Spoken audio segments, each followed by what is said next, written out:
kerja dari rumah gitu. Nah, sedangkan penghasilan kami itu biasanya langganan kami itu kalau Senin sampai Jumat itu umumnya itu corporate customers, pekerja-pekerja kantor gitu. Dan yang weekend itu kalau umumnya mereka tuh pengennya makan tenang-tenang duduk di situ ya. Jadi penghasilan, jadi pemasukan sales kami itu turun sebanyak 80% langsung dalam bulan-bulan itu, bulan April, bulan Mei, sampai bulan Juni. Nah, dengan itu ya kami memang nggak bisa apa-apa ya. Kami apa yang kami lakukan, kami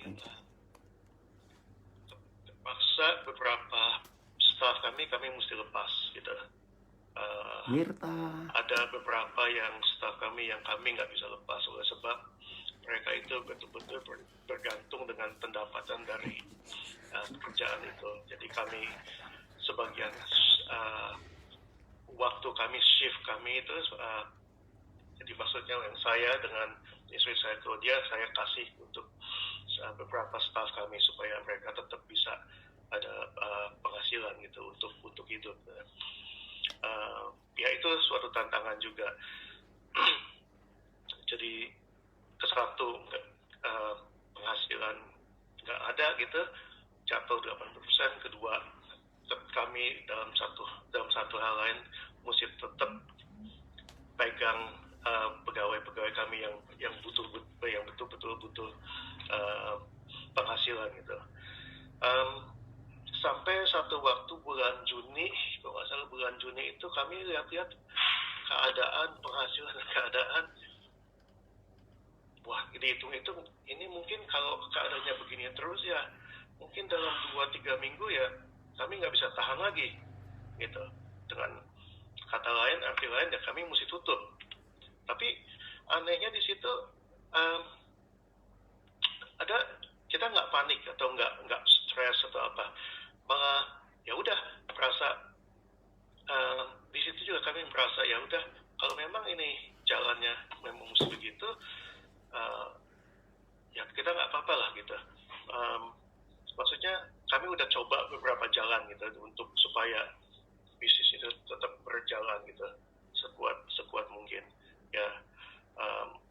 Kami cuma bisa bilang ya udah Tuhan ini kalau memang jalannya mulus begini it's okay. Soalnya selama ini juga Koda selalu ngajar kami itu, kamu ingat ini bisnis itu bukan punyamu, kamu itu cuma operator, kamu itu cuma manajernya, ini bisnis punya Tuhan ya. Dengan pandangan begitu ya itu kami juga bilang ya udah kalau memang ya jalannya mesti begitu ya ya it's okay gitu. Jadi maksudnya pasti ada, kalau memang yang mesti tutup 2 minggu atau 3 minggu lagi pasti ada sesuatu yang lebih baik untuk kami gitu. Jadi itu ada suatu betul-betul penyerahan gitu, nggak ada stres, nggak ada penyesalan atau sama sekali gitu. Ya kita cuma ngejalanin one day at a time. Moto kami itu selalu menjalankan do the best that you can one day at a time. Nggak melihat besok, nggak lihat minggu depan di situ. Kami terus jalankan. Tapi anehnya setelah itu malah itu hari itu tuh menjadi titik di mana ya jadi maksudnya setelah waktu itu keadaan malah menjadi lebih membaik gitu. Jadi sebetulnya agak susah dimengerti gimana bisa membaik gitu ya. Ya jelas kita mulai banyak dapat support dari lokal walaupun langganan-langganan yang dulu masih belum datang, tapi bertambah pokoknya ya umumnya keadaan lebih baik. Dan setelah itu kami dapat bantuan dari pemerintah segala macam juga. Sampai saat inilah keadaan terus itu jauh lebih baik dari sebelumnya. Malah keadaan saat ini tuh lebih baik dari sebelum waktu COVID-19. Anehnya di situ. ya itu kesaksian saya cuma begitu, di mana yang kami betul-betul bisa trust in God to do to do His work. So kita selalu bilang we do our part and let God do the rest of it. Jadi ya itu kesaksian saya malam ini. Thank you Bro Ivan. Singkat, padat dan berisi. Bagus sekali. Pasti juga sangat berhubungan dan bisa direflek dengan teman-teman yang lain yang terutama menghadapi tantangan yang sama saat ini. Bisnis punya Tuhan, kita hanya operator, that's a good one. We do the best that we can and we leave the rest to God. It's good as well. Sekarang kita mau mengundang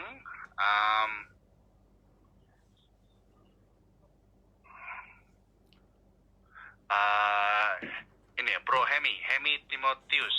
Bro Hemi Timotius, ini story-nya juga different story.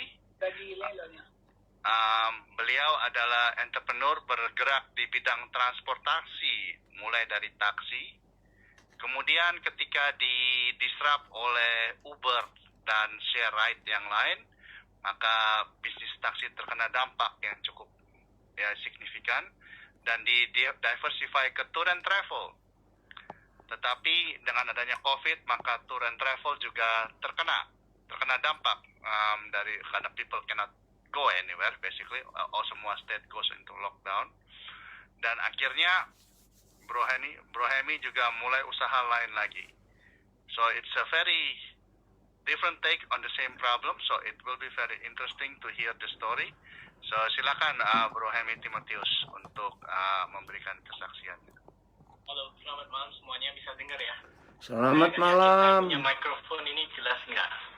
Jelas Bro, karena semua di mute jadi jelas Bro. Oke, ya.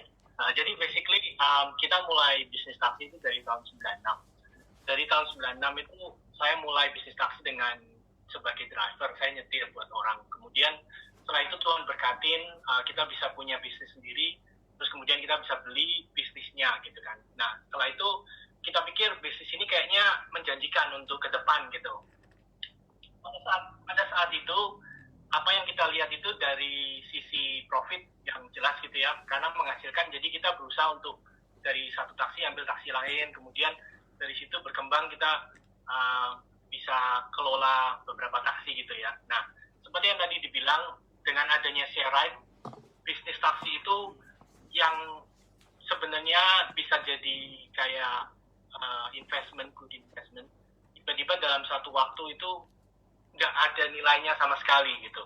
Tapi yang saya belajar seperti yang tadi di-sharing sama Ko Ivan ya, bahwa sebenarnya kalau di saat kita bisa punya attitude, punya karakter, dan punya keinget gitu bahwa apa yang Tuhan kasih itu sebenarnya Tuhan cuma titipkan gitu, dan kita memang sebenarnya cuma bisa ngelola gitu. Itu hal-hal yang sebenarnya kita alamin itu sebenarnya nggak bisa bikin kita stres. Nah terus terang aja, waktu sebelum saya ngerti hal ini, sebelum saya punya karakter ini ataupun saya punya itikat ini, saya pikir waduh stres banget, karena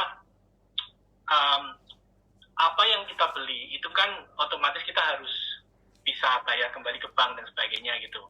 Nah terus kemudian sebelum kejadian Uber itu kan salah satunya itu value license daripada taksi itu turunnya besar sekali. Nah yang kita lakuin waktu itu, puji Tuhannya kita punya kita ngikutin gitu apa yang ada di dalam hati kecil gitu. Waktu itu dibilang kita baiknya jual gitu, dan akhirnya kita jual dan kita keep satu, dan sampai sekarang kita masih ada satu gitu. Waktu kita jual itu license bisa kejual dengan harga market. Coba kalau kita tunggu nggak kita jual, mungkin sekarang kita bakal stuck dengan aset yang bisa dibilang nggak ada nilainya itu gitu. Nah anyway, singkat cerita, setelah Uber itu kemudian ada COVID juga kan, terus kemudian seperti yang tadi dibilang, ini efek sekali ke cari driver dan sebagainya gitu. Sekali lagi saya kembali diingetin untuk punya etikat bahwa bisnis itu bukan punya kamu harus benar-benar bisa mengelola. Dan pada saat COVID mulai, susah sekali cari driver. Sama sekali orang nggak ada yang mau nyetir.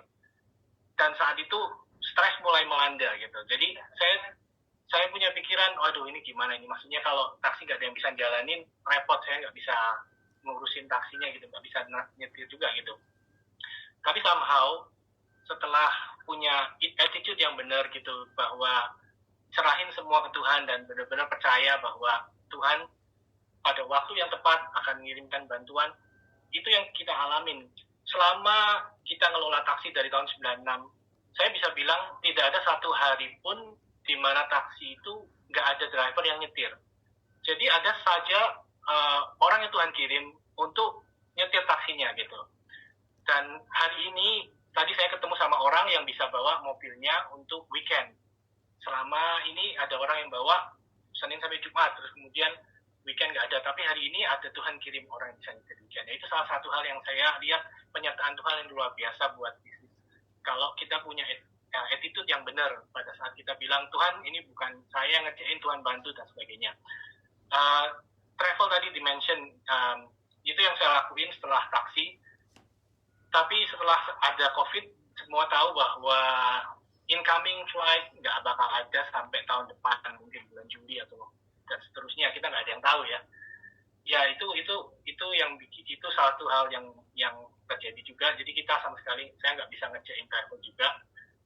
Yang saya lakuin sekarang sih dengan adanya COVID ini, saya sama istri, terutama istri yang punya ide untuk bikin balloon decoration gitu, itu cukup berkembang pesat sekali. Dan kita sama sekali nggak nyangka bahwa lewat bisnis balon ini, party decoration, wedding dan sebagainya, itu hal-hal yang kita nggak pernah nyangka itu terjadi. Maksudnya Tuhan kirim customer, kemudian ide-ide baru, terus kemudian model-model yang kita nggak pernah nyangka bisa dijual dan sebagainya gitu. Jadi yang saya lihat sih dari hal ini, terutama dari hal kita berkeluarga gitu, kalau saya sama istri nggak sepakat, ataupun kita nggak terbuka, ataupun kita nggak saling mendukung satu sama lain, saya rasa ini semua nggak bakal bisa terjadi. Dan saya rasa semua bisa dibukakan pada saat kita menyadari siapa kita dan kita mau ikut sama jalannya Tuhan. Saya rasa itu aja yang saya bisa sharing ya. Thank you Bro Hemi. Wah, bagus sekali sharingnya. Sebuah karakter, semua itu adalah titipan Tuhan. Gampang dibicarakan, susah dilakukan. Saya yakin demikian pasti ceritanya, dan pasti banyaklah cerita-cerita dari Bro Hemi dan juga dari Bro Iwan yang bisa menguatkan kita semua. Dan sekarang saya mau pass back ke Mr. Carlos untuk memperkenalkan Om Daniel. Oke, thank you Andreas. Guys, thank you juga ya untuk partisipasinya malam hari ini. Kita nggak akan take too much time. Saya akan perkenalkan guest speaker kita malam hari ini yang sudah tidak asing lagi untuk beberapa teman-teman di Brisbane. Malam ini kita akan dilayanin oleh Bapak Daniel Alexander. Panggil Koden aja, Carlos. Sebutan Koden. Koden saja. Koden. Jadi ada yang panggil dia Koden, ada yang panggil dia Papa Den, sama saya panggil dia Opa Den. Korea Opa. Terserah. Memang begitu dengan Paul Yong Kicho dari Korea. Jangan begitu. Buat yang belum kenal dengan figur Koden, pelayanan dia banyak di Papua, tepatnya di Nabire, di mana beliau membangun sekolah dan TK, dari TK sampai SMU, sekolah asrama ya Koden ya. Ya. Dan dalam pelayanannya beliau menjadi tempat bagi mereka yang mencari figur ayah, sehingga tidak heran beliau banyak mengangkat anak selama pelayanannya. Terakhir udah berapa Koden? Ada 1.000 lebih anaknya? Lebih, 1.000 lebih. 1.000 lebih, oke.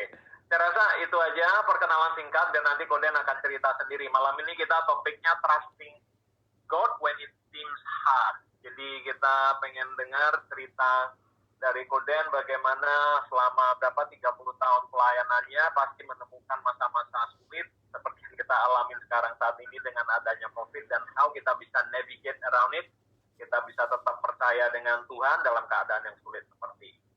Oke, silakan waktu dan tempatnya Koden. Oke, Carlos, bulan Agustus kemarin Koden mensyukuri 48 tahun Koden melayani. Oh, 48, sorry tadi. Iya, enggak apa-apa. Enggak apa-apa. 30 tahun di Papua. Oh, 30 tahun Iya. Papua. Baik, ya. Oke, tunggu sebentar. Ya.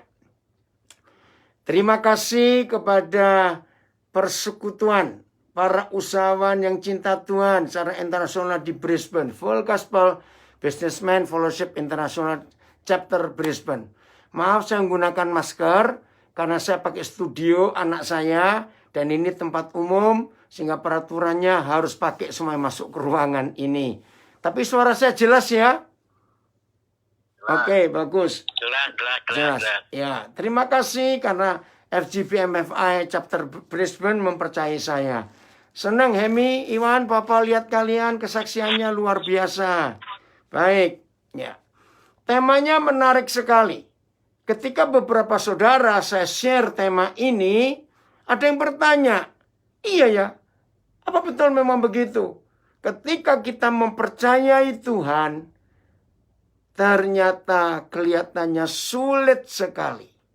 Nah, kenapa bisa begitu? Mari kita baca dulu 2 ayat yang penting. Ya, Yesaya 55.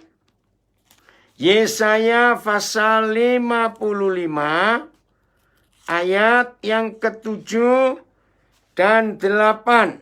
Ya. Yesaya 55 ayat 7, maaf, ayat 8 dan 9. Yesaya 55 ayat 8 dan 9. Sebab rancanganku bukanlah rancanganmu, dan jalanmu, jalan kita, bukanlah jalanku. Demikianlah firman Tuhan.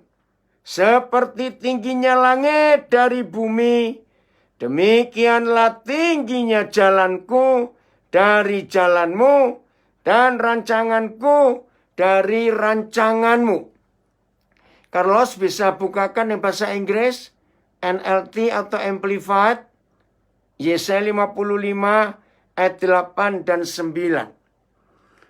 Saudara, mengapa ketika kita harus mempercayai Tuhan, ternyata dia sulit, terlalu berat untuk kita bisa mengerti, ya. Nah, kita lihat bahasa Inggrisnya.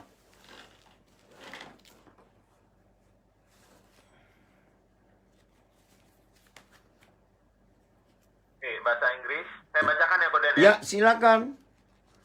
Oke, dari versi NLT New Living Translation, Ya. Yesaya 55 ayat 8 sampai 9. My thoughts are nothing like your thoughts, says the Lord, and my ways are far beyond anything you could imagine. For just as the heavens are higher than the earth, so my ways are higher than your ways, and my thoughts higher than your thoughts. Ya. Nah, kalau kita melihat dan membaca firman ini, maka jelas mengapa kita ketika sudah mempercayai Tuhan, tapi rasanya sulit untuk dimengerti. Ya, karena cara kita berpikir dengan cara Papa berpikir far beyond. Jauh sekali. Begitu pula planning-planning kita. Dengan rencana-rencana Papa di surga far beyond. Nah, maka kita harus punya satu sikap yang pertama. Setelah kita menyadari bahwa cara kita berpikir dan cara kita buat planning, rencana, itu jauh sekali bedanya. Maka ini sikap yang paling penting dalam hidup kita. Yaitu, saya beri pertanyaan. Ya, bisa dijawab. Maaf yang ikut Zoom. Saya lihat kiri kanan karena sebelah kanan saya ini Facebook saya. Yang ngikuti juga banyak. Yang sebelah kiri saya ini Instagram saya. Jadi maaf, saya harus lihat kiri kanan. Oke ya? Nah, kenapa Andreas tertawa, Andreas? Ya, jadi setiap kali saya... Sibuk banget. Oh iya, maka itu tiap kali saya webinar atau Zoom ini harus gunakan semua. Karena yang ingin tahu banyak. Ini ngikuti dari Belgia, dari Belanda, ya, dari Amerika. Mereka ngikutin. Jadi nggak cuma dari Australia, nggak cuma dari Indonesia. Ya, oke. Wih, keren. Keren. Selalu begitu. Keren. Kalau saya diundang untuk Zoom. Nah, Semangat. semangat ya. Oke, saya beri pertanyaan begini. Setelah kita tahu cara berpikir dan cara rencana kita dengan Bapa di surga itu far beyond, jauh sekali. Ini pertanyaan penting. Berarti antara kita dengan Bapa di surga, siapa yang harus give up rencana dan pikirannya? Ya, kita. Kita harus submit, harus menyerahkan, harus mengikuti. Nah, kesulitan kita selama ini ketika kita selalu struggle, selalu bergumul dengan Tuhan. Kenapa? Itu karena kita tidak berani submit, tidak berani menyerahkan total planning kita. Tadi sebelum kita mulai belajar kesaksian suara kita Iwan dan Hemi itu jelas sekali. Kedua saudara kita ini punya usaha restoran, punya usaha taksi, ya, transportasi. Di masa COVID-19 dua-dua kena dampaknya. Saudara, bulan awal Mei yang lalu, ketika salah seorang anak saya kena COVID, ya dia ada di rumah sakit, media di Jakarta. Nah, karena dia sendiri di Jakarta, dia itu anak yatim piatu, waktu dia datang ke situ, dia masih bisa pakai taksi. Tapi setelah dites, dia positif, dan rumah sakit itu nggak bisa menerima, maka harus dia jalan ke Wisma Atlet. Nah, tidak boleh naik taksi, nggak boleh naik Grab, nggak boleh naik Gojek. Dia harus jalan kaki. Ya, bayangkan jaraknya 700 meter. Waduh, ngeri sekali. Nah, kesaksian tadi luar biasa. Oh, selamat datang Nyonya Carlos. Oke, ya. Dia harus jalan kaki. Aduh, waktu dia cerita itu. Tapi kita mendengar kesaksian Hemi dan Iwan. Ketika kita bisa menyerahkan bahwa bisnis ini milik Bapa di surga. Kita hanya manajernya. Nah, di situ kita mendengar kesaksian yang luar biasa. Saya juga saksi. Mungkin anak saya ngikuti ini karena saya beritahu. Salah seorang anak saya di Tulungagung, Jawa Timur. Ya. Dia sudah running Chinese restaurant. Tahun ini 2020 itu 12 tahun. Dan the best in town. Ya, restorannya. Nah, ketika pemerintah memberi pengumuman akhir Maret semua harus tutup. Nah, yang luar biasa, saudara, namanya Steven, istrinya namanya Irene. Yang mereka khawatirkan bukan kehidupan mereka. Anak mereka 3. Ya, mereka juga punya bisnis yang lain di Tulungagung itu. Yang mereka pikirkan karyawannya. Nanti bagaimana? Apalagi akhir April itu puasa. Mau masuk Lebaran. Nah, itu saya kagum sekali. Jadi mereka nggak mikir tentang kebutuhan mereka. Kalau restoran itu tutup. Tapi mereka pikir karyawan. Nah, saudara dengarkan konsep ini. Ini luar biasa. Lalu mereka datang kepada Bapa di surga. Mendoakan karyawan itu. Sebab di Indonesia ada satu di antara pilihan. 2 pilihan. Saya nggak tahu kalau di Australia. Pilihan pertama dirumahkan. Saya nggak tahu istilah itu. Jadi karyawan pegawai itu tidak di lay off, tapi suruh diam di rumah dan digaji separuh atau kurang, tergantung perjanjiannya. Atau yang kedua, betul-betul di PHK, lay off. Nah, mereka nggak ingin dua-duanya dilakukan. Nah, tapi bagaimana? Restoran harus tutup. Tiba-tiba istrinya yang namanya Irene dapat suatu impresi dari Roh Kudus. Begini, kan dapurmu bisa tetap buka.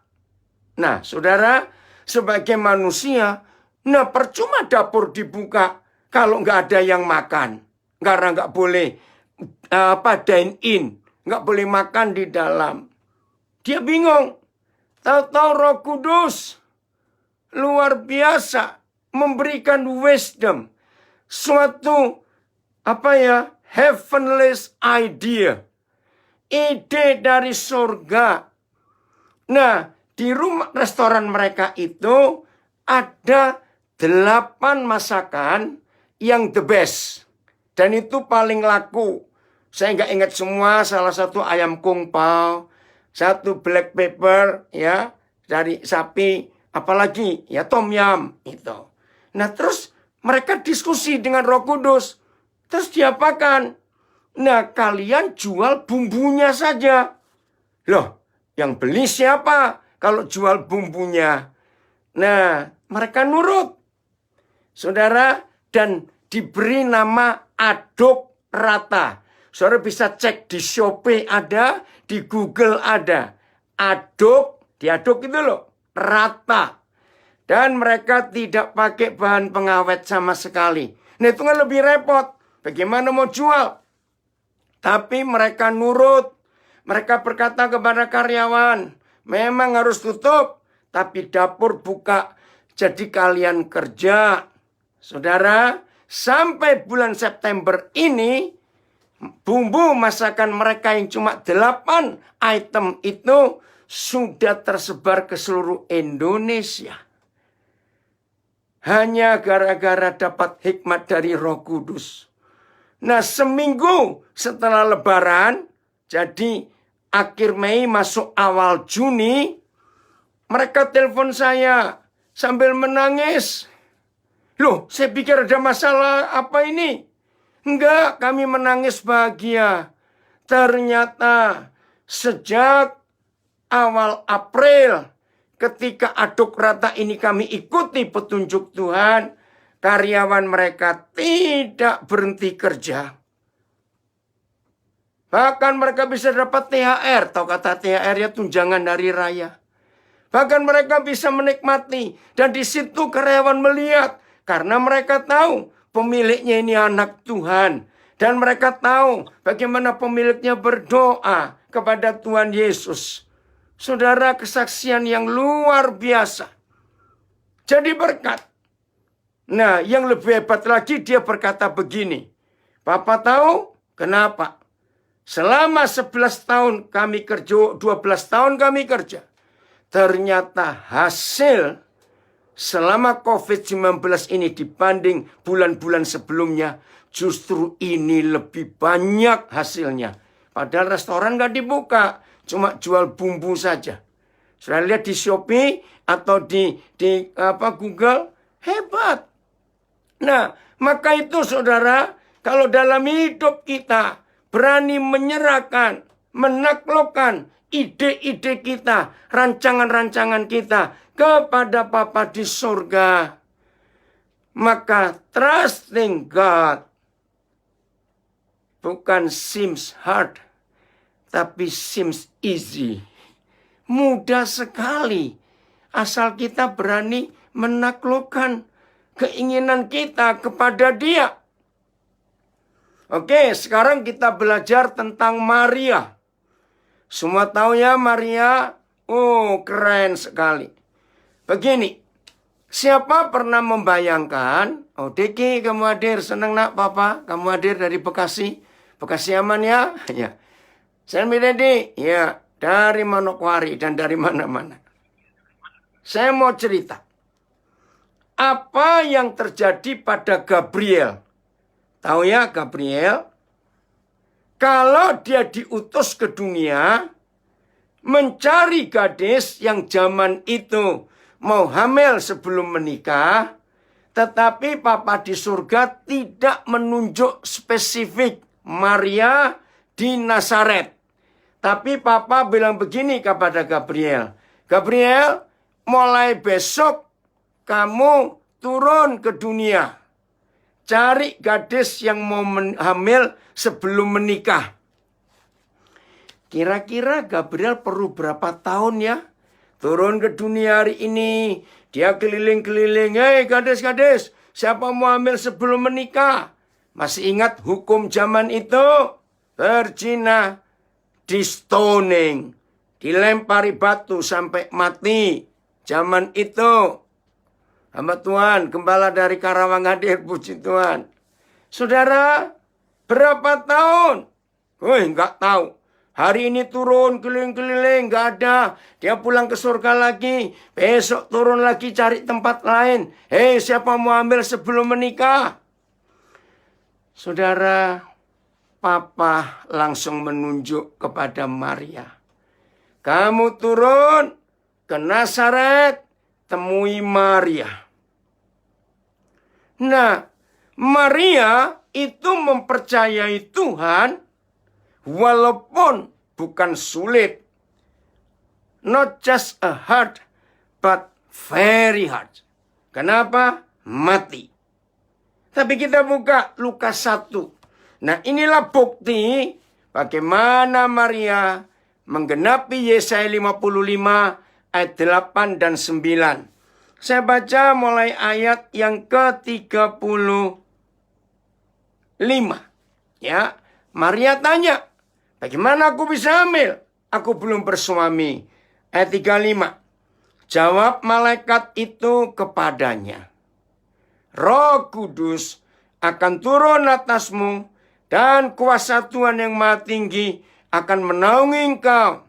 Sebab itu, anak yang akan kau lahirkan itu akan disebut kudus, anak Tuhan. Dan sesungguhnya Elisabeth anakmu itu, ia pun sedang mengandung seorang anak laki-laki pada hari tuanya. Dan inilah bulan yang ke-6 bagi dia yang disebut mandul. Sebab, kata Gabriel, sebab bagi Tuhan tidak ada yang mustahil. Saudara-saudara yang sedang belajar bersama-sama,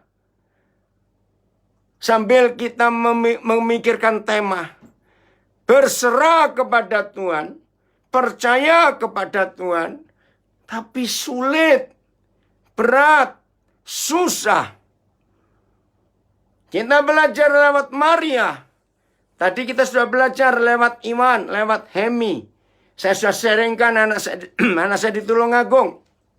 Ternyata yang betul-betul mau mengikuti jalan Tuhan, planning Tuhan, enggak berat. Nah, sekarang kita lihat contoh di Alkitab. Maria. Berarti dia harus mempercayai Tuhan. Saudara ingat, hukumannya cuma satu kalau sampai Tuhan enggak bela. Mati Maria ini. Mari kita lihat ayat 38. Apa yang terjadi? Carlos, tolong siapkan NLT-nya. Luke 1:38. Saudara, ini luar biasa. Kata Maria, sesungguhnya aku ini adalah hamba Yahweh. Jadilah padaku menurut perkataanmu itu. Ayo saya tanya jujur. Kalau dibaca, enteng atau berat? Ayo, kalau dibaca enteng atau berat? Bacanya enteng. Enteng. Betul, Andreas. Bacanya enteng, saudara. Jadilah, sesungguhnya aku ini adalah hamba Yahweh. Jadilah padaku menurut perkataanmu. Tapi resikonya mati. Inggrisnya, Carlos. Oke, yang Inggris dari NLT version. Mary responded, I am the Lord's servant. May everything you have said about me come true. Nah. And then the angel left her. And then the angel what? Left, meninggalkan Ya. dia. left her. Oke. Saudara, ini kayak saya tiap kali baca ayat ini geli. Gelinya begini ya. Kalimat terakhir, the last word. And then the angels left her. Pertanyaan saya, lalu malaikat itu meninggalkan dia. Gini loh pertanyaan saya. Oh, goedemiddag, mevrouw Koning dari Den Haag. Ini anak saya dari Den Haag, ikut sudah ya. Jadi ramai tambah ramai ini.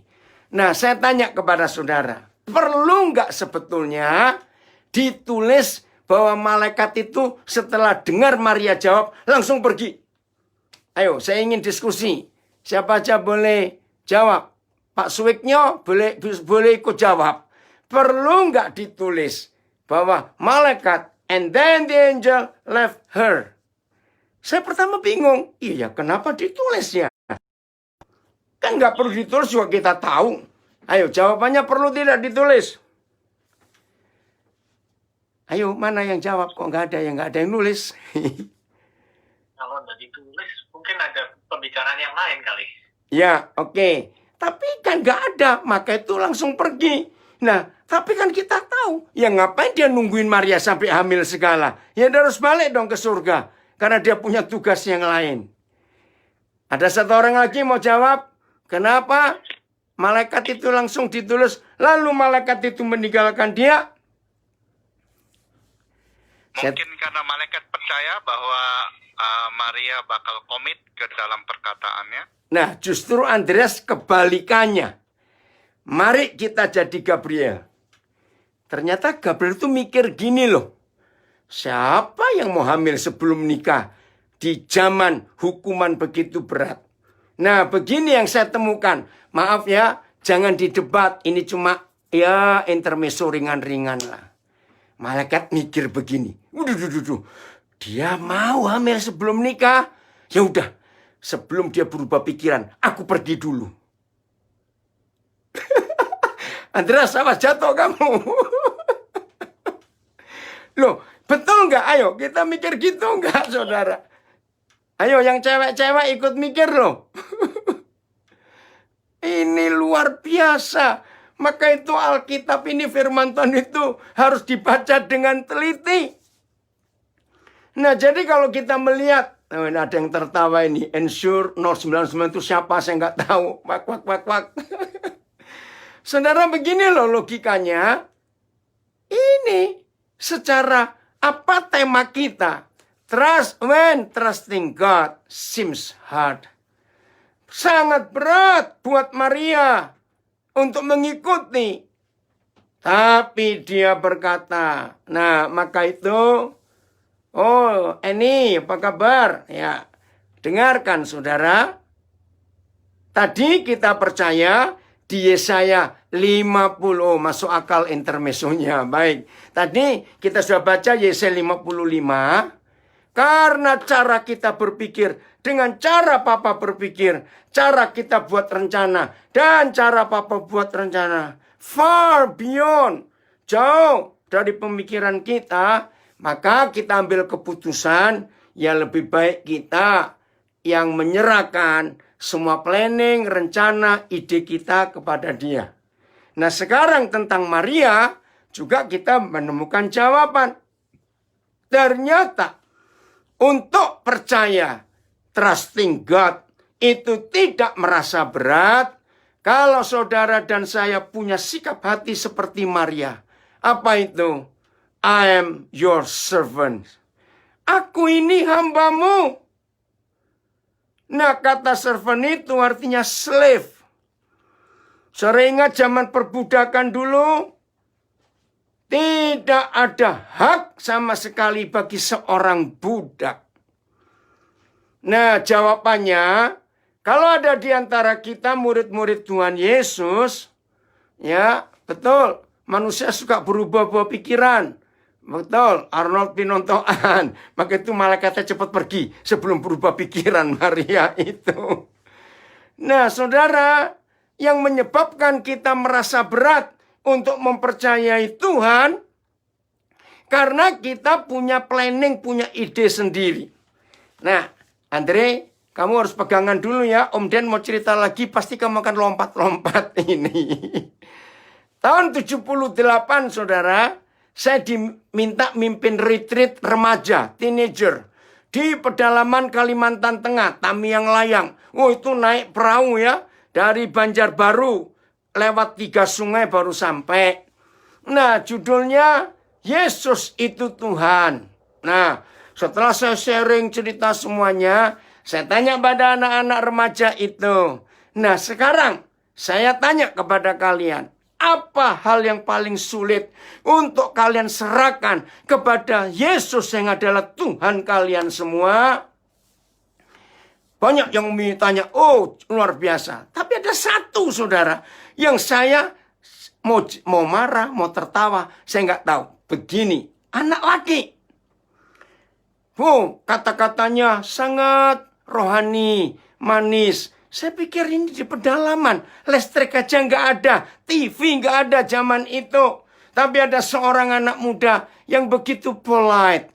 Cara ngomongnya itu manis sekali. Saya sampai kagum ada anak itu. Jadi apa yang kamu takut untuk kamu serahkan kepada Tuhan? Dengar jawabannya.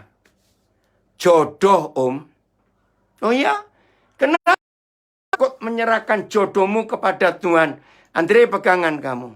Saya takut dikasih yang jelek, Om, oleh Tuhan.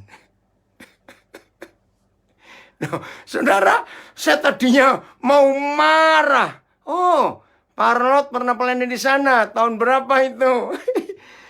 Ayo kita jujur ya.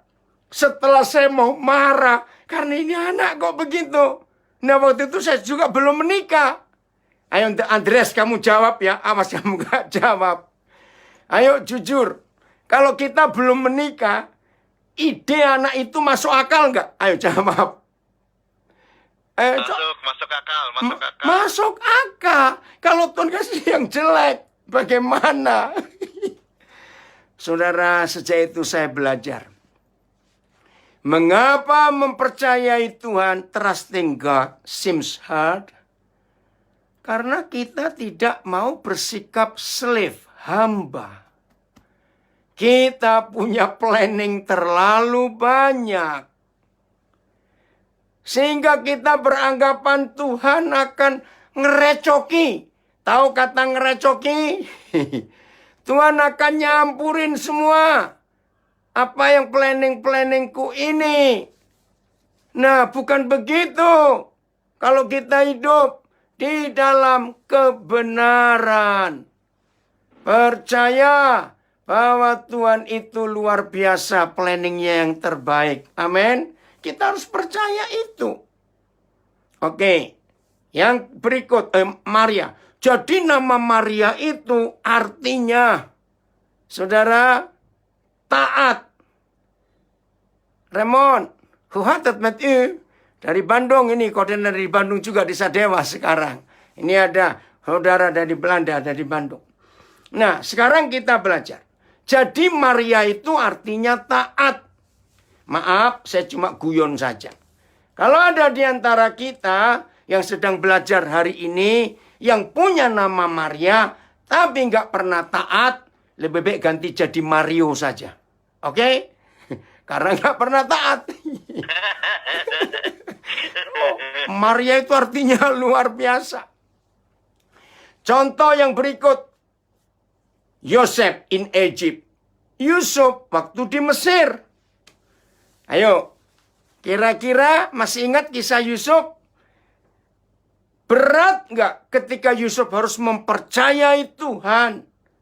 Ternyata yang dia alami justru sebaliknya. Dalam Kejadian 37, berat Pak Daniel, betul. Tapi ini yang kita mau belajar. Buat Yusuf tidak berat. Noh, kenapa?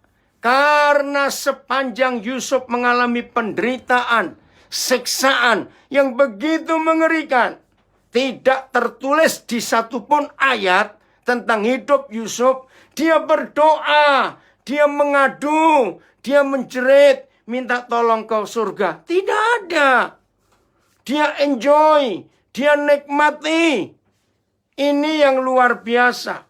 Jadi Kejadian 37 itu pertama kali nama Yusuf disebut. Dan Yusuf mati Kejadian 50. Maka itu kalau saudara mempelajari hidup Yusuf dari Kejadian 37 sampai 50, pendek kok. Tapi di dalamnya kita menemukan hal-hal yang luar biasa. Seharusnya dia sakit hati dan dendam kepada ke-10 kakaknya. Betul tidak? Karena 10 kakaknya itu yang menjual dia. Seharusnya dia dendam berat kepada istri Potifar. Karena dia difitnah mau memperkosa. Dan Yusuf divonis seumur hidup. Tolong catat, tanpa diadili.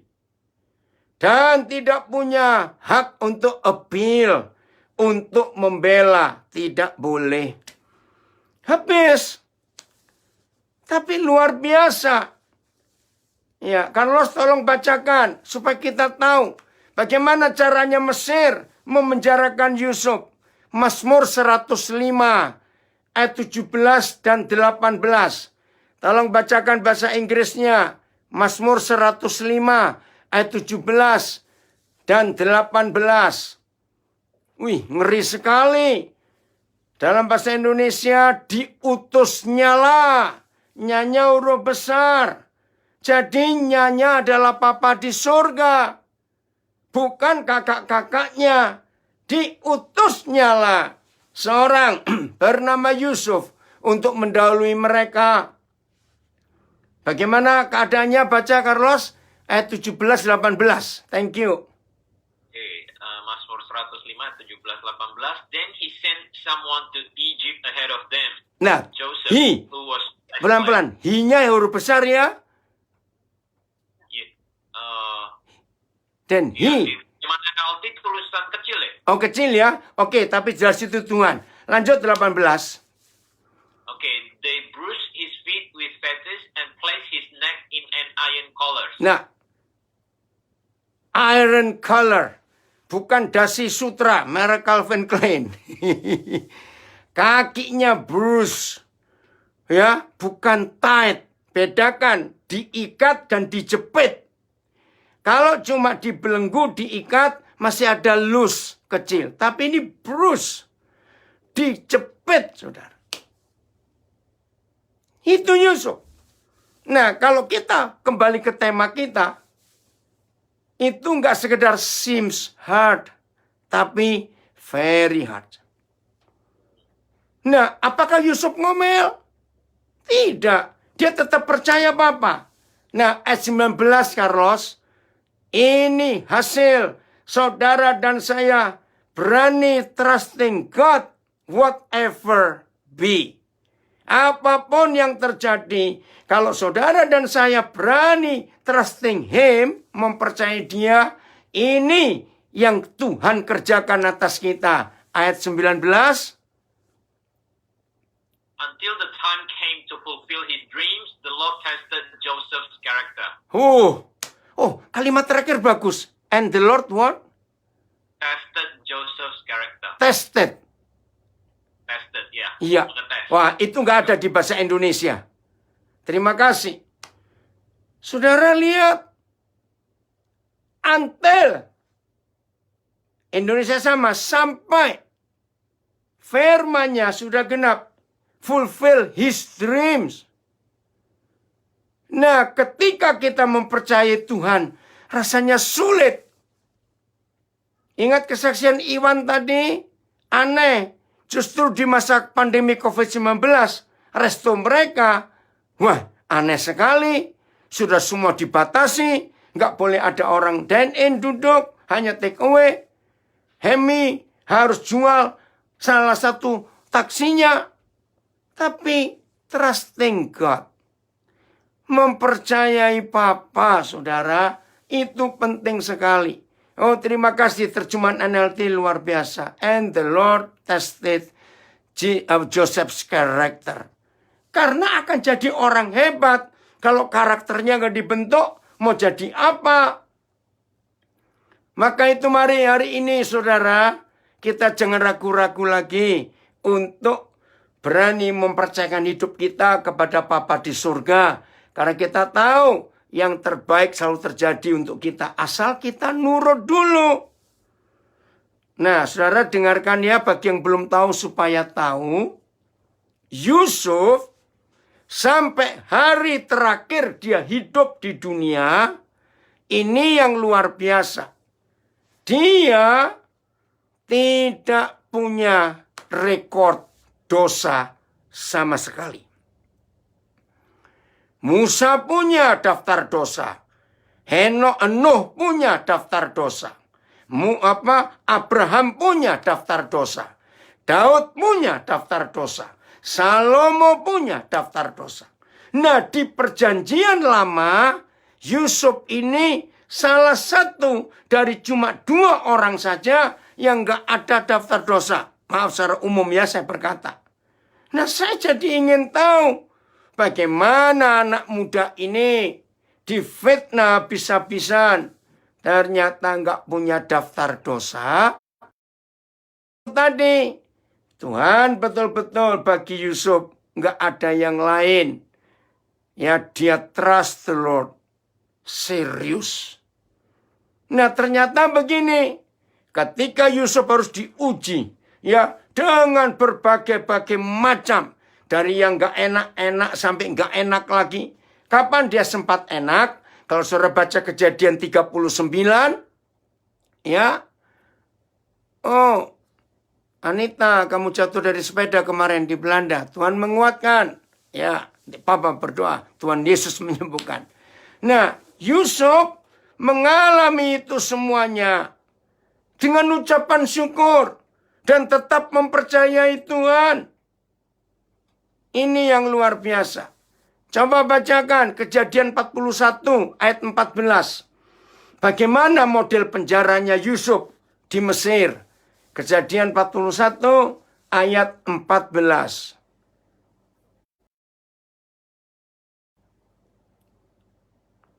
Ya, Carlos, silakan. Kejadian 41 ayatnya yang ke-14. Pharaoh sent for Joseph at once, and he was quickly brought from the prison. After he shaved and changed his clothes, he went in and stood before Pharaoh. Oke, Koden belum dengar penjaranya. And then Pharaoh. Ulangi. Pharaoh, yang ayat 14 ya, Koden? Iya, betul. Cuma itu penjaranya apa? Sebut pit atau dungeon? Prison. Oh. Kalau NLT tulisannya prison. Oh, prison. Coba, Andreas, kamu buka terjemahan apa, Andreas? NRV, bentar ya. Iya, ada pit dan dungeon, bukan prison. Pharaoh sent for Joseph and he hurriedly brought out of the dungeon. Dungeon. Saudara, Mesir itu punya 4 macam penjara. 1 prison, 2 jail, 3 dungeon, yang keempat itu dibuang. Nah, Musa kena yang keempat, dibuang. In the desert. Kenapa? Karena Musa cucu raja. Nah, dari 4 macam penjara Mesir, dungeon ini yang paling celaka. Dan Yusuf kena yang paling celaka, paling berat. Kenapa? Karena dia kriminal berat. Mau memperkosa istri pejabat Mesir. Padahal bukan begitu. Nah, bayangkan. Di dalam dungeon, lubang bawah tanah. Jadi penjaranya ini nggak ada jendela, nggak ada sinar matahari. Bentuknya seperti sumur. Nah, bayangkan. Lalu kakinya. Oh iya. Dungeon, terima kasih. Lalu kakinya dibrus. Ya, bukan dirantai, tapi dijepit. Lehernya masuk ke dalam besi. Saudara bisa bayangkan. Boleh nggak Yusuf protes? Tuhan, kalau tahu aku taat tidak berzina dengan istri Potifar. Hasilnya seperti ini. Maaf, ini manusia. Lebih baik aku berzina. Commit adultery. Diajak kok. Bukan Yusuf yang mau. Ngerti nggak maksud saya, saudara? Tapi Yusuf ini luar biasa. Walaupun mempercayai Tuhan, sulit, berat rasanya masuk penjara. Begitu mengerikan. Tapi perhatikan tadi dalam bahasa Inggrisnya. Coba Philip tayangkan lagi. At once. Ya, begitu Yusuf dipanggil oleh Firaun. Saat itu juga. Ternyata dari penjara menggenapi mimpinya itu cuma one step. Betul atau salah, saudara? Menurut ayat 14 ini. Kejadian 41. His dreams fulfill only one step from the prison, from the dungeon. Ini luar biasa. Nah, maka itu kalau ada di antara kita hari-hari ini ngalami hal yang berat dalam hidup, tetap trusting God. Tetap. Jangan berubah setia. Maka itu dari banyak kisah. Nah, saya menemukan ya, saudara mau catat boleh. Dan tolong kalau ada yang bisa membantu saya bahasa Inggris, saya menemukan kalimat ini. Setan kalah kepada Yusuf. Jadi gini kesimpulannya ya. Ini ayatnya nggak ada. Cuma saya merenung hidup Yusuf. Setan tuh ngomong gini loh. Sob, mulai sekarang sesuka-suka lu. Senjata gue sudah habis. Maka itu sampai Yusuf mati, tidak ada catatan dosa. Karena setan sudah. Orang Hokkien bilang bohwat. Sudah nggak tahu. Carlos masih ingat bohwat, orang Medan. Nah, ternyata begini. Nah, tolong bahasa Inggrisnya, saya ingin tahu. Begini, Yusuf. Ya, saya temukan konsepnya. Ternyata Yusuf bisa menang atas semuanya. Karena Yusuf bisa menikmati dengan senikmat-nikmatnya ketidaknikmatan itu. Nah, ini bahasa Inggrisnya apa? Yusuf bisa, ayo Andreas kalau bisa nolong Om. Yusuf itu menikmati dengan senikmat-nikmatnya ketidaknikmatan itu.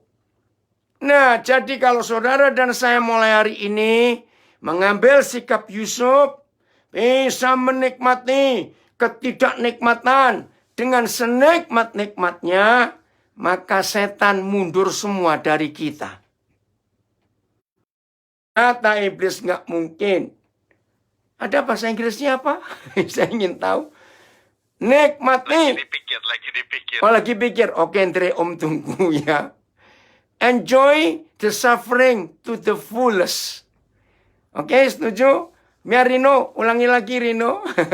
Enjoy the suffering to the fullest. Ya, ini anak saya lulusan Amerika itu. Jadi tahu. Setuju nggak? Nikmati. Setuju. Setuju ya? Nikmati ketidaknikmatan itu dengan senikmat-nikmatnya. Nah, kalau saudara dan saya bisa hidup pakai prinsip Yusuf, maka trusting God is not hard anymore.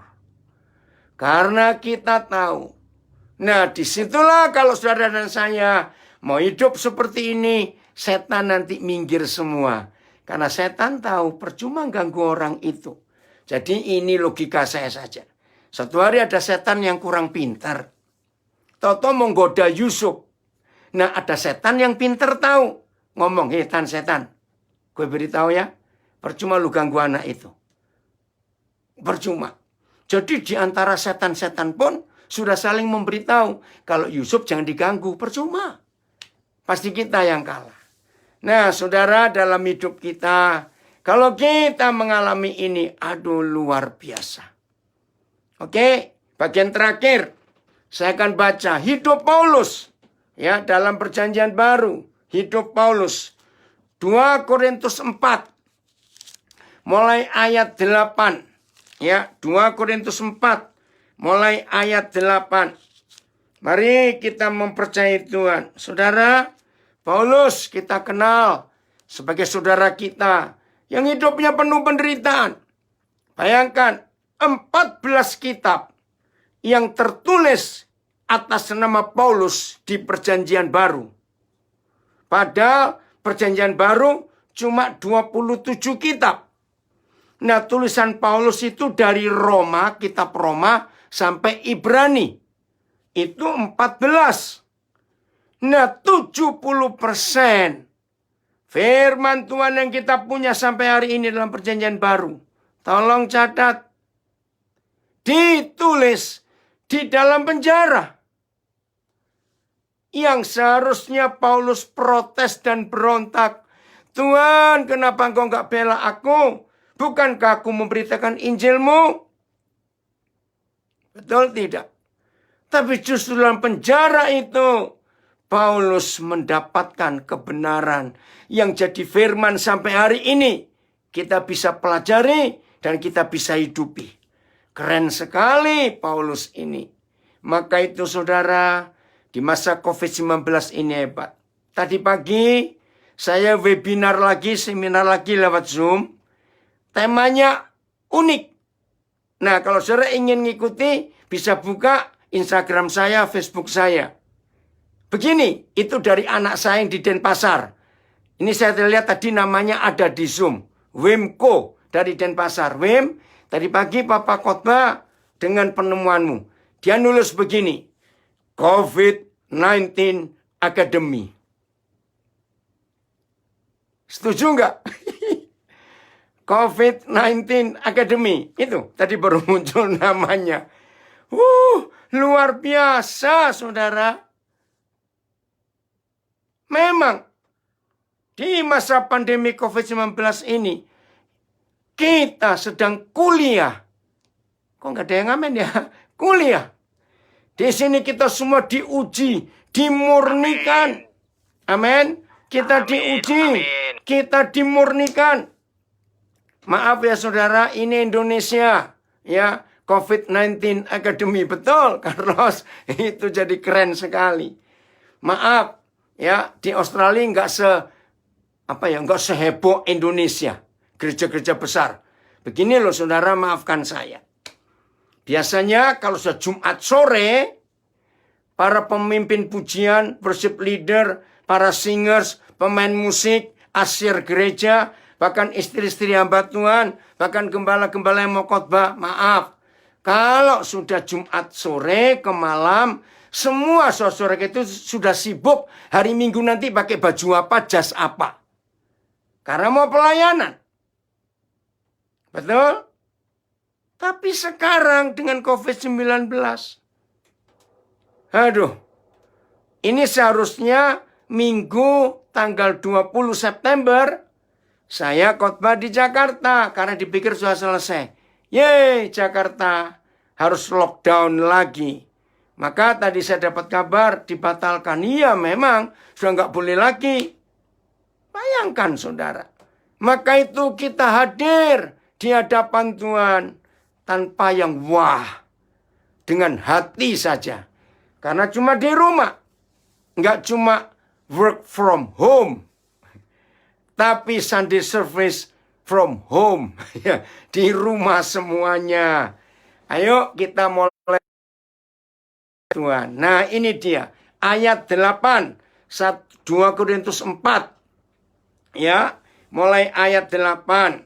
Oh ya nanti saya kenalkan ini. Di depan saya ada anak saya Iwan. Ya. Dia tuh nggak apa-apa. Papa ngomong dia tuh masih muslim. Tapi senang kalau saya ke Bandung. Dia pasti hadir. Saya ngajar di mana saja. Coba saya buka dulu. Supaya dilihat. Mana ini? Kok belum? Sudah kelihatan belum? Belum ya? Nah itu dia. Iwan tuh. Orang Sunda asli saudara. Iwan. Coba saya geser dulu. Mana Iwan? Itu dia. Nah. Itu orang Sunda asli. Iya bentar. Yang sini belum ini. Yang sini belum. IG-nya. Udah ya. Salam. Nanti kalau saudara mau kenal. Saya kasih nomor teleponnya. Kontak dia. Tanya-tanya dia. Bagaimana dia belajar firman. Ya. Saya nggak mempengaruhi dia untuk pindah agama, tidak. Biar dia menentukan sendiri. Asal dia suka mendengar kebenaran yang saya sharing. Oke ya, lanjut. Ayat 8. Begini kata Tuhan. Dalam segala hal. Berarti nggak ada satupun yang terlewatkan. Dalam segala hal kami ditindas. Apa bahasa Inggrisnya, Carlos? Ditindas? Bilangnya press hard. Press hard. We are hard pressed on every side but not crushed. Nah, press hard from every side, but not crushed. Jadi nggak sampai hancur, ya. Dalam segala kami ditindas, namun tidak terjepit. Kami habis akal, namun tidak putus asa. Apa habis akal bahasa Inggrisnya, Carlos? Perplexed but not in despair. Woi, perplexed but not in despair. Keren ya saudara? Jadi nggak usah takut. Kalau ada hal berat dalam hidup kita, kita alami. Jalani saja. Ayat 9. Kami dianiaya. Ada kata torture? Kata apa dipakai? Apa? Persecuted. Ya, ya, saya ulangi. Kami dianiaya. Namun tidak ditinggalkan sendirian. Terima kasih Bapak. Kami dihempaskan. Dibanting dengan keras. Inggrisnya apa? Struck down. Struck down. Wow, itu dia. Namun dikatakan, mana tadi? Namun tidak binasa. Nah, kata namun, but. Inggrisnya pakai kata but-nya. Ini kuncinya saudara. Maka itu ketika hal-hal berat terjadi di hidup kita, tetap trusting Him. Dalam semua situasi. Ayat 10. Nah, ini tujuannya hal-hal berat itu. Kami senantiasa membawa kematian Yesus di dalam tubuh kami. Supaya kehidupan Yesus juga menjadi nyata di dalam tubuh kami. Sebab kami yang masih hidup ini terus menerus diserahkan kepada maut karena Yesus. Supaya juga hidup Yesus menjadi nyata di dalam tubuh kami yang fana ini. Carlos tolong bacakan ayat 11. Saudara yang dikasihi Tuhan yang sedang belajar. Bahwa tujuan kita dijepit, ditekan, dan diapakan saja. Walaupun berat dan sulit untuk mempercayai Tuhan. Tujuannya adalah ini. Ayat 11, bacakan Carlos. For he who are alive are always being given over to death for Jesus' sake. Wow. So that his life may also be revealed in our mortal body. Nah. So, his life itu menjadi nyata in our mortal body. Nah, saudara bayangkan. Kira-kira teman-teman kita, sahabat-sahabat kita, teman-teman kerjaan kita, rekan-rekan kita, keluarga kita yang lain, kalau melihat hidup Yesus nyata di dalam tubuh fisik kita ini, mereka pasti memuliakan Tuhan atau tidak? Pasti. Maka itu begini kalimatnya. Makin banyak orang tahu. Ya, dengarkan. Makin banyak orang tahu. Saudara dan saya mengalami tekanan, mengalami masalah. Ya, mengalami apa saja. Percayalah. Tujuannya cuma satu. Supaya hidup Yesus menjadi nyata di dalam tubuh kita ini. Lalu, lihat ayat 12. Saya baca bahasa Indonesianya dulu. Ya, ayat 12. Maka demikianlah maut, kematian Yesus, giat, ya, selalu bekerja di dalam diri kami, dan hidup giat di dalam kamu. Lah kamunya bukan kami. Kamunya adalah orang-orang di sekitar kita. Maaf, yang melihat hidup kita. Inggrisnya, Carlos, ayat 12. Ayat 12. Oh, ini dia ya. We live in the face of death, but this has resulted in eternal life for you. Wow. Haleluya. Yang Inggris lebih jelas daripada bahasa Indonesia.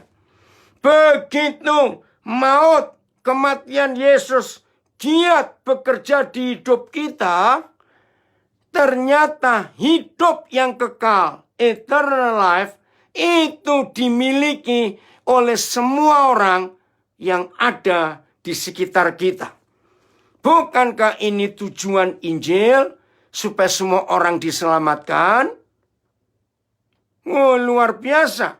Ini kalau kita suka membaca dalam berapa bahasa terjemahnya, maka kita bisa lebih belajar lebih banyak lagi untuk kita mengerti. Keren ya saudara?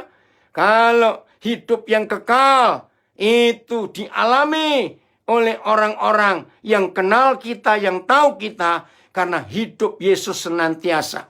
Nah, di dalam ayat 8 dan ayat 8 dan 9, ayat 10 dan 11, tolong perhatikan Carlos, ada dua kata penting. Ayat 10, kami senantiasa membawa kematian Yesus. Ayat 11, sebab kami yang masih hidup ini terus-menerus diserahkan kepada maut karena Yesus. Bahasa Inggrisnya pakai apa? Senantiasa dan terus-menerus. Ini kuncinya, saudara. We live under constant danger of death. Wih, under constant danger of death. Wih, terus yang 11? Yaitu yang 11 tadi. Oh, 11. Yang 10? Yang 10 tulisannya through suffering our bodies continue to share in the death of Jesus. Continue. Saudara, maka itu kalau kita mempelajari firman ini, tema yang kita pilih hari ini, when trusting God seems good. Bukan hard, easy. Karena ada tujuan yang Tuhan dipermuliakan lewat hidup kita. Dan orang-orang lain akan melihat itu. Ayat terakhir, Yohanes 2, ayat 23 dan 24. Ini ayat yang terakhir, Yohanes 2, ayat 23 dan 24. Nah, begini firman Tuhan. Dan sementara Yesus di Yerusalem, selama hari raya Paskah, banyak orang percaya dalam namanya. Tapi percayanya motivasinya salah. Yaitu karena mereka telah melihat mujizat-mujizat yang diadakannya. Nah, Tuhan Yesus nggak suka. Kita percaya dia karena something yang kita mau dapat. Enggak. Ayat 24. Nah, ini tujuannya. Tetapi Yesus sendiri tidak mempercayakan dirinya kepada mereka. Karena ia mengenal mereka semua. Kalau tolong bacakan ayat 24-nya. Jadi kita nggak cuma percaya dia, trusting him, tapi dia ingin mempercayakan dirinya kepada kita. Ayat 24, Carlos. Yohanes 2 ayat yang ke-24. But Jesus didn't trust them because he knew all about people. Nah, kan sedih kalau kita trust him, but he not trust us. Betul tidak, saudara?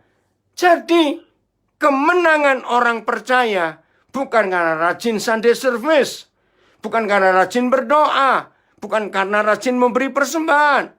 Tidak. Ada timbal balik. Kalau kita percaya dia, maka Tuhan Yesus pun harus trust kita. Mempercayakan dirinya. Maka di akhir pelajaran ini, kita harus bisa menjadi orang-orang kepercayaan Tuhan. Kita nggak cuma percaya dia, tapi dia juga mempercayai kita. Wow, itu luar biasa. Oh, Ibu Agatha ini dari Belanda, gabung lagi ya. Maka kalau kita bisa mempercayai dia dalam segala hal, karena dia kenal kita, maka Tuhan Yesus balik mempercayai kita. Bukankah itu sebuah kehidupan murid Yesus yang luar biasa? Karena banyak yang Bapa di surga, pekerjaannya belum selesai di dunia, dan dia mencari orang-orang kepercayaannya untuk diserai. Begitu banyak hal. Ya, terima kasih Karos, bukan cuma jadi orang percaya, tapi menjadi orang kepercayaan. Puji Tuhan. Maka itu jangan merasa berat dalam mempercayai Tuhan, trusting God. Oh, luar biasa. Terima kasih untuk kesempatan saya boleh mengajar dan bersaksi kepada saudara semuanya. Tuhan Yesus memberkati. Jadilah pelaku firman.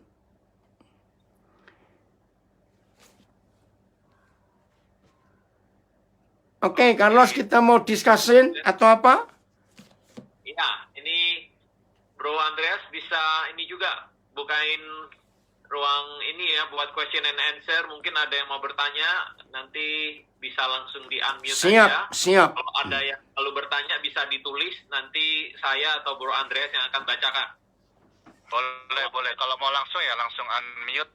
Iya. Sendiri bisa langsung unmute terus bisa langsung ngomong. Oke. Silakan kalau ada yang mau bertanya.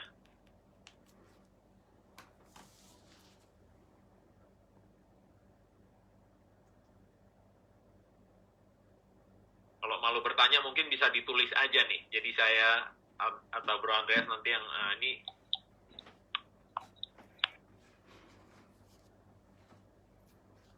Dari Facebook saya ada yang menulis, beberapa tokoh di Alkitab yang hidupnya taat pada Bapa. Walau tidak enak sekalipun mereka taat dan menyerahkan semua pada kehendak Bapa. Firman Tuhan, kesaksian hidup yang saya dengar membuat saya seperti tersayat. Apa yang saya alami ternyata jauh lebih berat dari tokoh-tokoh di Alkitab. Mereka lebih berat. Puji Tuhan. Ada yang mau diskusi? Ayo.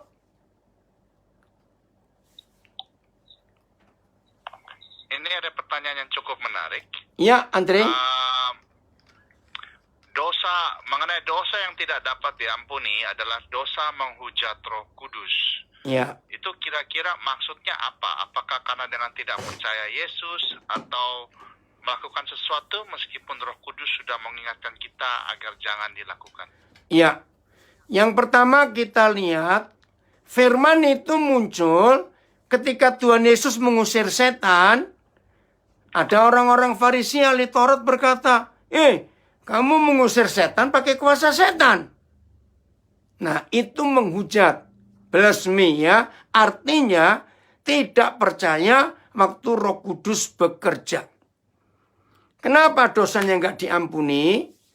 Yohanes 16 ayat 14-15 itu memberitahu kita salah satu tugas Roh Kudus diutus oleh Bapa untuk mengingatkan dunia tentang dosa.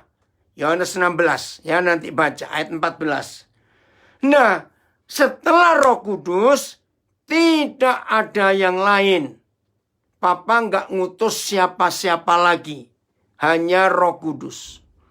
Nah, begini urutannya. Kalau orang itu menghujat Papa, ada Tuhan Yesus yang mengingatkan. Kalau orang itu menghujat, nggak percaya kepada Yesus, ada Roh Kudus yang mengingatkan. Tapi kalau Roh Kudus bekerja pun, orang itu menolak, ya dengan sendirinya Andreas, siapa nggak tahu yang tanya tadi, dia menolak semua keselamatan. Karena dia nggak percaya lagi. Nah, itu dia. Jadi Bapa, Firman, dan Roh Kudus itu satu. Dan bekerja bersama dengan fungsi yang berbeda. Jelas ya? Ada lagi? Mungkin saya mau tanya nih, Koden. Silakan. Tadi kita udah dengar kesaksian dari Hemi, dari Ko Iwan, dan mungkin juga teman-teman yang lain di mana ada pertolongan Tuhan lah. Tapi ini yang saya pengen tanya nih, saya juga ada beberapa teman-teman, realitanya ini anak-anak Tuhan yang ini kita bicara orang-orang yang sungguh-sungguh cinta Tuhan nih ya, mengalami situasi yang berat. Wah, berat. Tadi yang disaksikan, ya ditolong Tuhan. Tapi ada yang kehilangan pekerjaan, tidak sedikit yang bisnisnya sampai harus ditutup dan dalam keadaan kesulitan. Pertanyaannya, apakah mereka tidak cukup trust kepada Tuhan sehingga mereka mengalami itu, atau mereka lagi mengalami apa yang Yusuf ngalamin, lagi masuk ke dungeon, sedang dipasung kakinya dan lain sebagainya. Kita taunya gimana? Kalau kita dalam situasi susah, apakah kita kurang trust kepada Tuhan, atau kita lagi memang sedang dibawa Tuhan untuk masuk ke dalam dungeon itu? Ya. Yang pertama, masing-masing kita itu punya rahasia dengan Tuhan. Ngerti nggak maksud ini?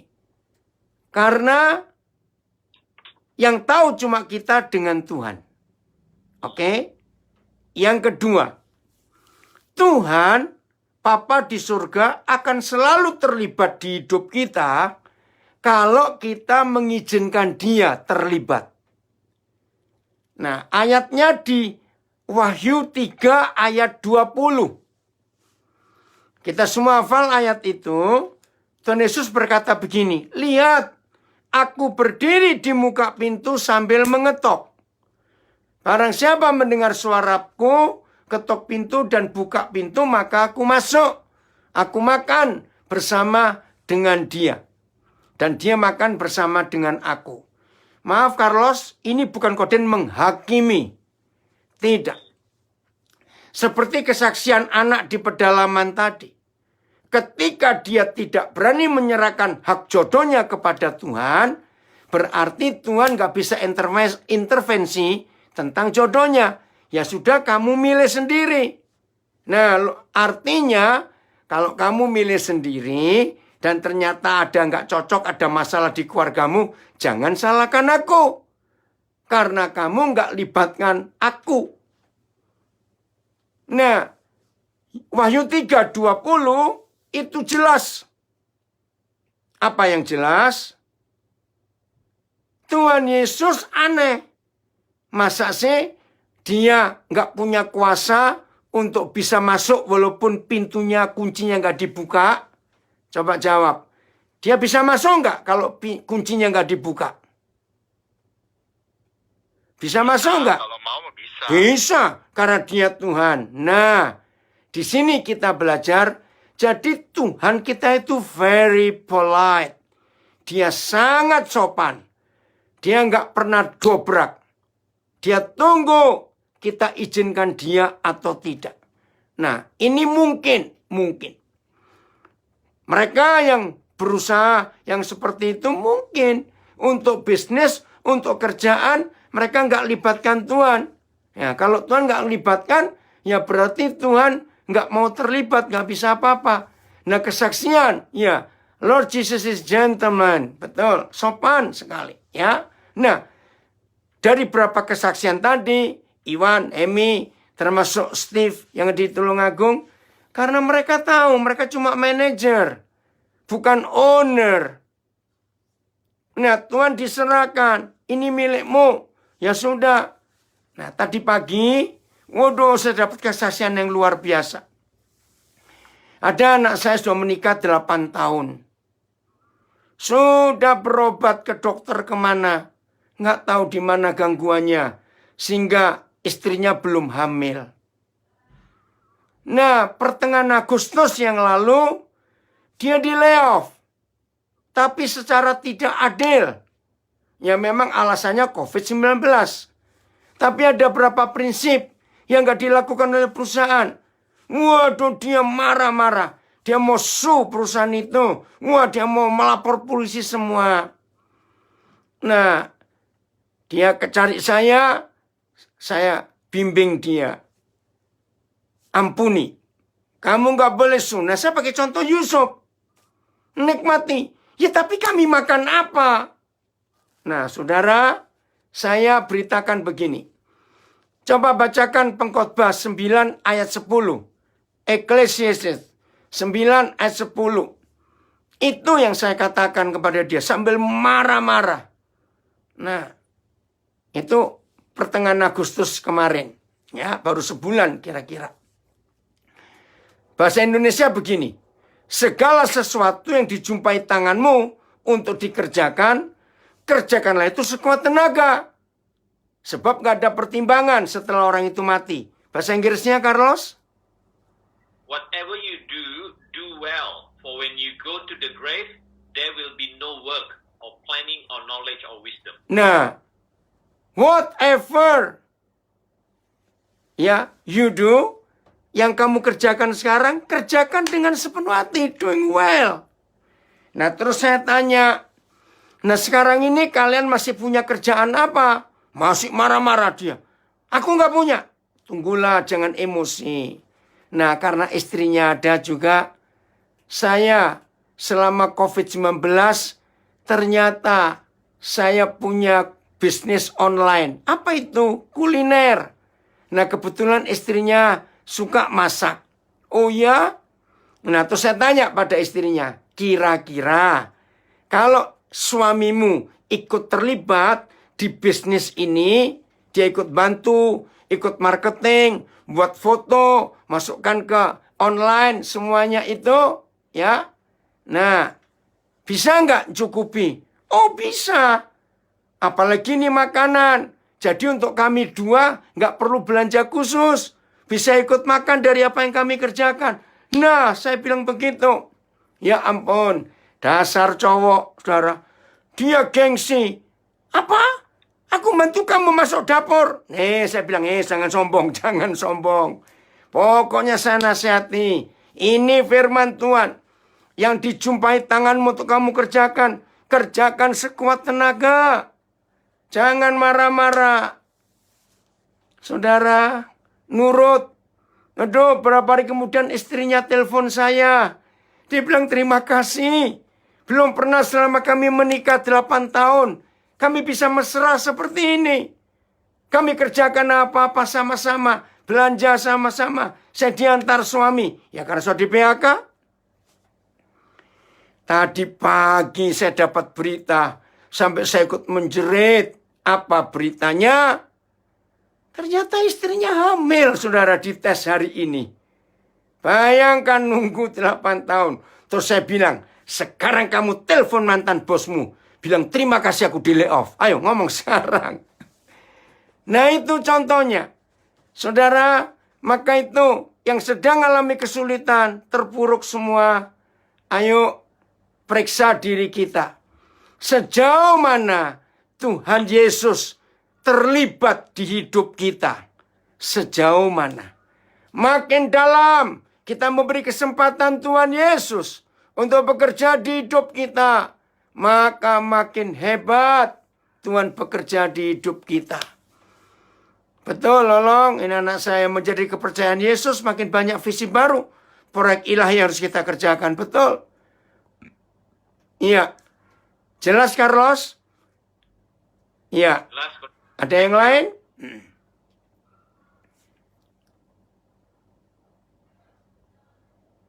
Nggak ada, tapi ini belajar banyak. Beda ini ya, enjoy suffering to the fullness.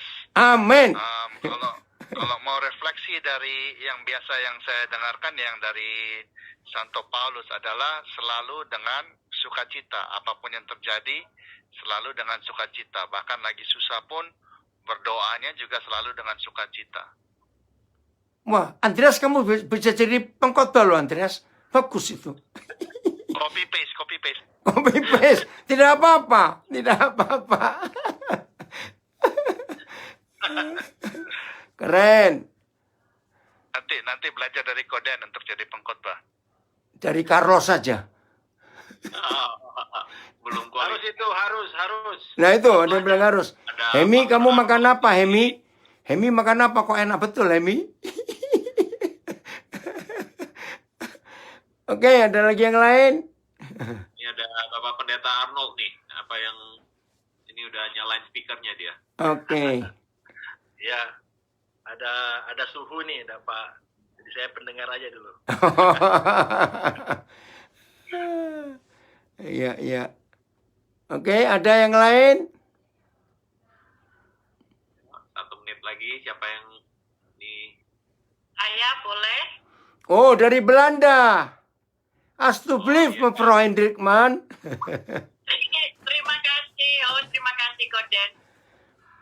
saya memang Koden kalau membawakan firman itu crystal clear. Yang dulunya kita kalau baca Alkitab ayat-ayat itu yang ngerti sedikit-sedikit, tapi sejak Koden saya ikutin Zoom Koden kemana-mana, seperti saya itu stalk sama Koden ya, tapi stalk in the positive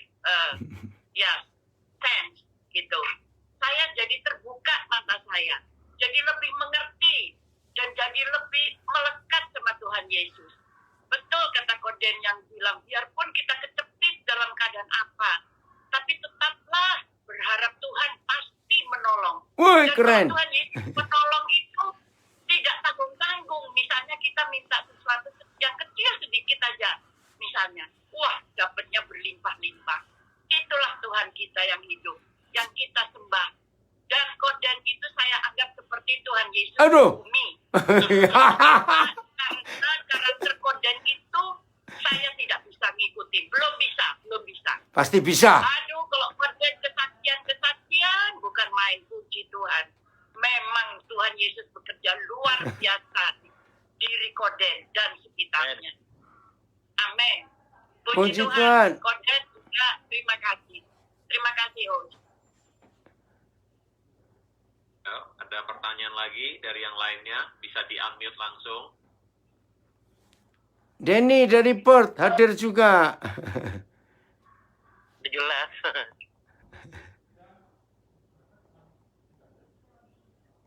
Ya, kalau saya bisa share ada pengalaman dari teman saya kan mengenai ini bersukacita meskipun lagi susah. Itu kayak ada teman kerja dan mereka punya divisi pelan-pelan di outsource ke India. Jadi artinya mereka harus training pengganti mereka di India.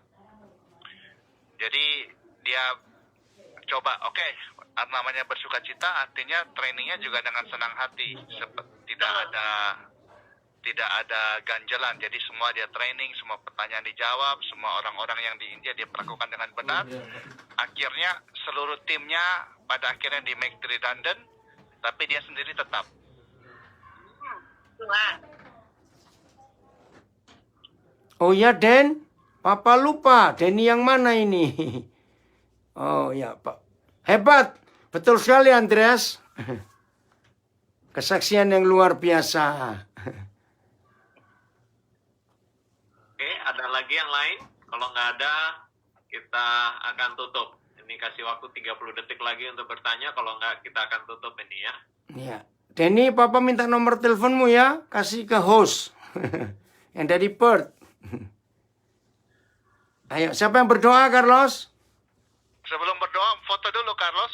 Semua bikin video terus difoto. Oh. Iya, bisa tolong dinyalain nggak ininya, kameranya, semuanya. Jadi ya kita foto sebentar. Ya, Wim, jangan keluar dulu, Wim. Mau difoto. Oke, saya buka masker saya Iya, tolong dulu. dinyalain sebentar.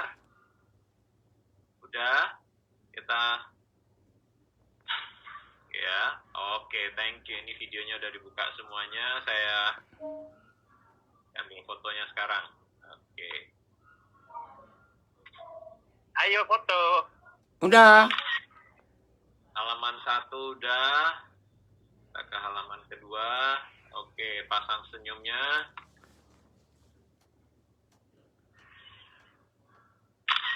Oke, siap.